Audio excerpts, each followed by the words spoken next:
Good afternoon guys. Nandito tayo ngayon sa New Lisker dahil wala tayong biyahe. Dahil wala na tayong oras, hindi tayo makabiyahe. Yun ang ibig sabihin. So ngayon meron tayong package guys. May package ako dito. So ito ay dashcam. Marami kasing pangyayari na insidente or aksidente na nangyayari sa kalsada. So mas maganda na prepare tayo. Dahil alam nyo na ang trabaho natin ay lagi na sa kalsada.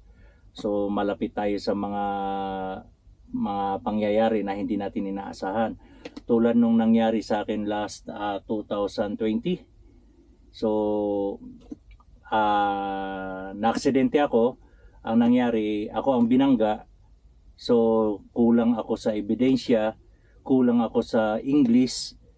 So talo ako sa kaso, talo ako sa hearing. Kaya nagkaroon ako ng 6 points na demerit.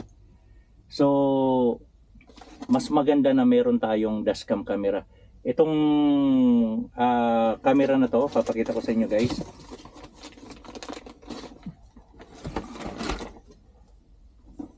Itong Vaio na camera ay latest model siya. Yung monitor niya ay may camera na rin. Yung camera niya may monitor na rin sa loob.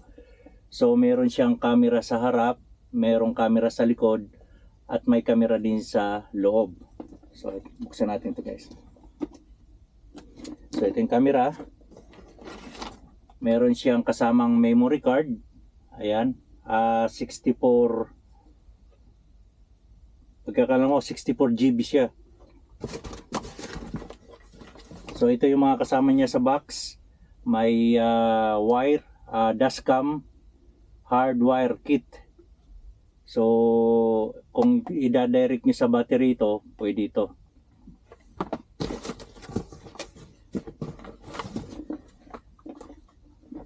Then ito pa yung isa na camera. Ayan.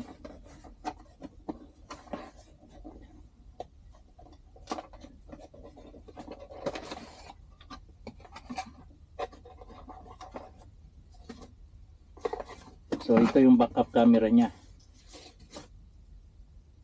I-install din natin to guys. Gagawa natin ang paraan nito para may kabit nating camera na to sa likod. May gagawin akong paraan yan para makita natin yung mga parating na umu-overtake sa atin or yung mga nangyayari sa likod natin, makikita natin sa camera. So may remote din siya, wireless Bluetooth remote. Kasi nga nakadikit sa windshield itong camera natin. Pwede natin siyang i-pause or i-play, or kasi yung mga insidente nangyayari, pwede natin siya i-remote na i-pause. Then ito may lens din siya na polarized. Siguro para hindi madumihan or hindi magasgasan yung lens ng camera. So ito yung wiring niya. Kompleto na talaga guys.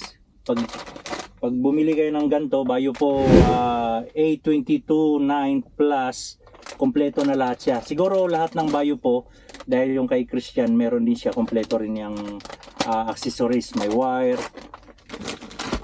may remote din yata yun. So titingnan natin itong camera na nasa loob ng box.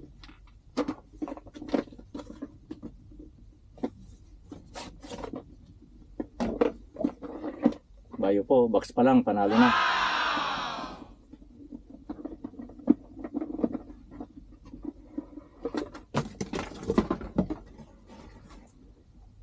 So meron din siyang kasama mga adhesive na pandikit para kung saan natin idikit yung dashcam o yung backup camera.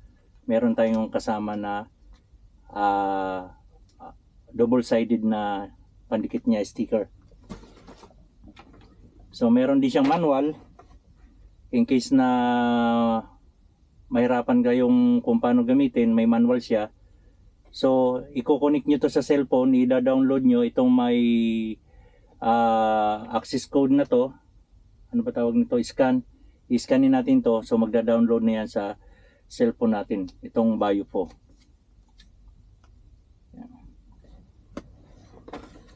So napaka-easy lang siya i-install guys, dahil ito may guide na, dashcam camera,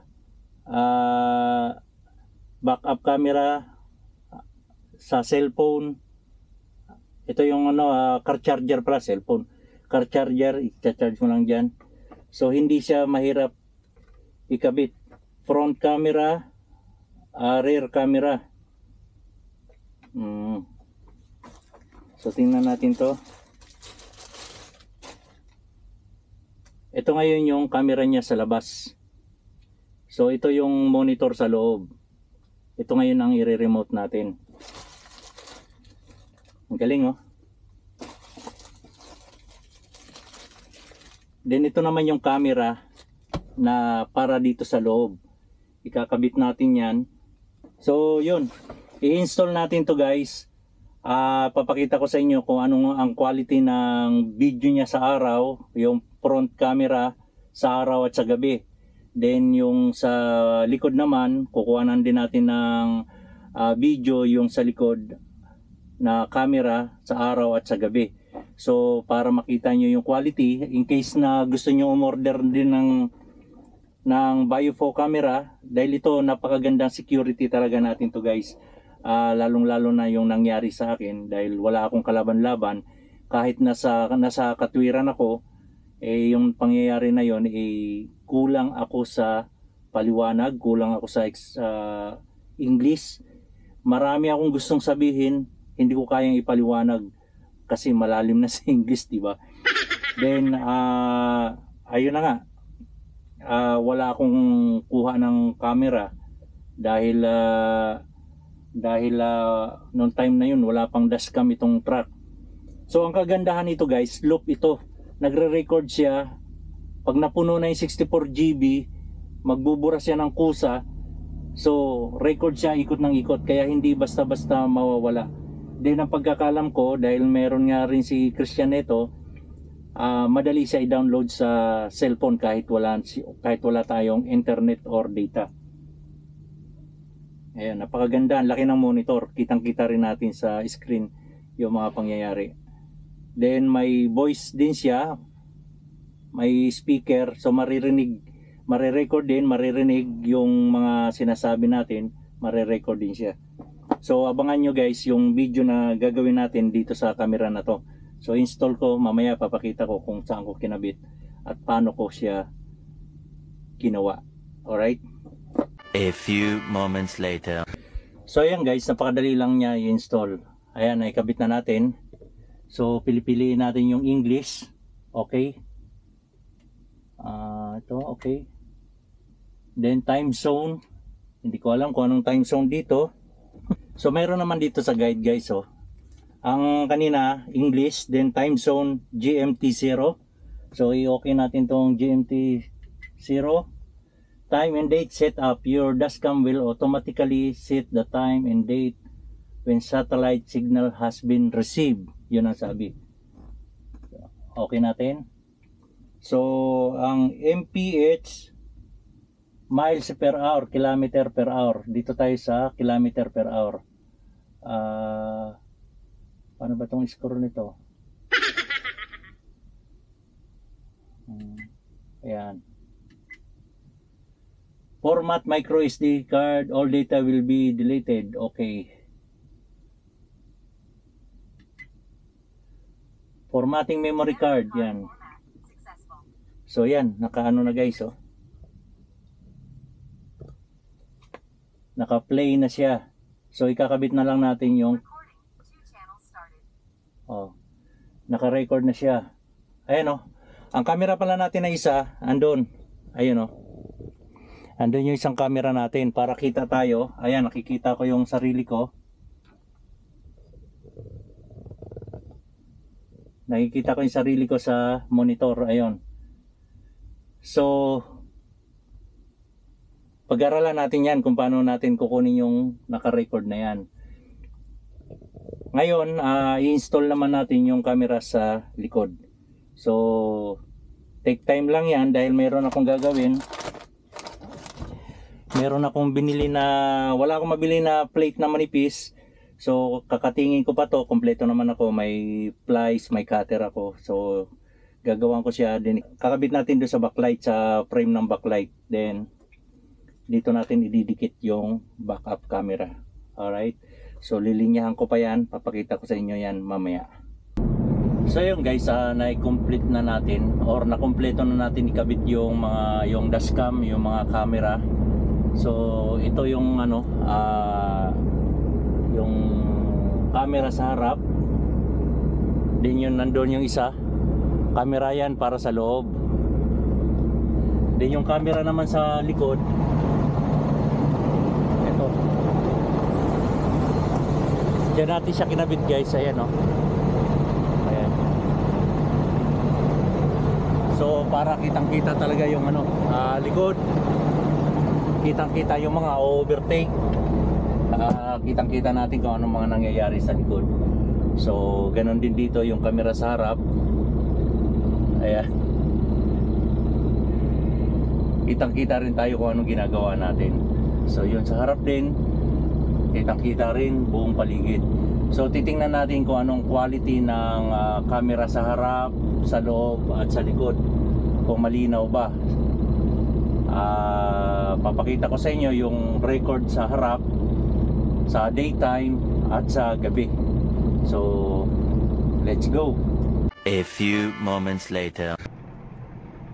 So ito na ngayon guys yung kuha natin ng backup camera or camera sa likod. So ayan, napakalinaw, kitang kita yung truck na umi-overtake sa atin. Then ang kagandahan nito, nalalagyan natin ng pangalan. Kung makikita nyo yun, Trackers Pro. Yan ang pangalan ng nakikita natin sa camera. So ayan, kitang kita na umi-overtake yung isang classic na truck. So ito naman yung kuha guys ng camera sa loob. Napakalinaw, napakaganda ng quality. So kitang-kita natin na may truck na umovertake, di ba? Yan ang continuous ng camera sa likod, then papunta sa loob. So kung nagba-vlog ka, mas maganda ito rin ang gamitin dahil hindi mo na kailangan maghawak-hawak pa ng camera. At ang camera na to guys, meron siyang naka-indicate na speed limit, kung anong oras ang nangyari. So pwede natin yan i-zoom. At pwede rin natin i-delete yan kung ayaw nyo na may logo ng Bayufo. Pwede nyo rin tanggalin yan. So ayan, naka-overtake na yung truck. Ngayon, continuous din yan. Ang ganda ng camera natin dahil continuous mula likod sa loob hanggang sa harap.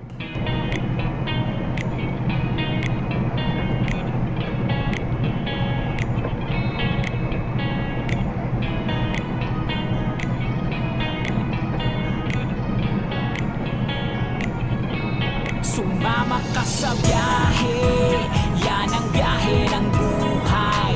Filipino Trackers Pro, takbong pogi lang tayo, mga biyahero. Filipino Trackers Pro, yan ang trabaho at buhay Canada. Sumama ka sa biyahe, yan ang biyahe ng buhay. Filipino Trackers Pro, takbong pogi lang tayo, mga biyahero. Filipino Trackers Pro, yan ang trabaho at buhay Canada. So ito naman guys yung kuha ng camera natin sa likod na gabi, oras ng gabi. Yan ay umulan pa napakalinaw ng kuha niya. Talagang sobrang quality ng camera na to. Sa likod pa yan at umuulan pa yung time na yan. Napakalinaw. So kitang-kita natin ang mga nangyayari dito sa likod. So ayan siya. Grabe, ang linaw.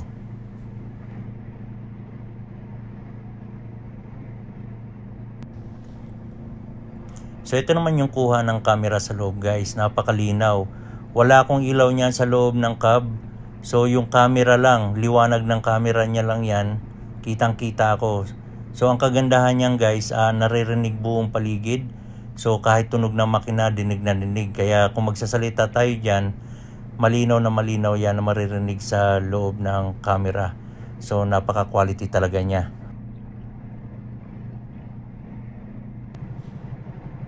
Ito naman ang kuha ng camera natin sa harap.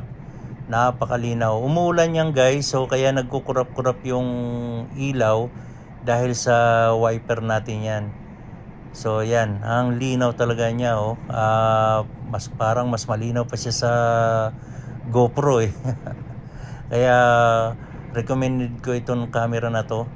Napakaganda. So kaya ingat-ingat at takbong pogi lang tayo dyan.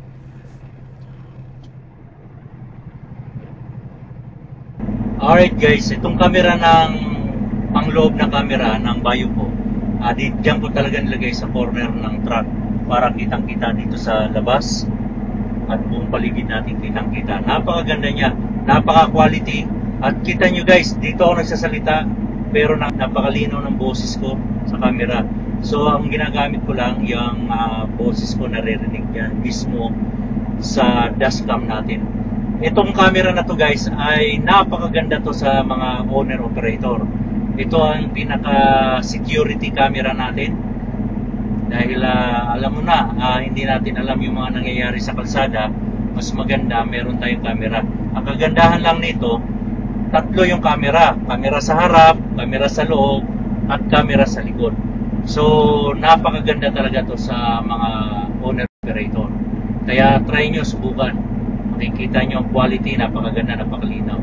Kitang-kita lahat. Alright? So guys, sa mga gusto mag-avail ng Biofo A229 Plus dashcam camera, ay gamitin nyo lang yung code na FILII229PL para may 10% discount off kayo. So sa mga gusto mag-order, nasa comment section lang guys ang link.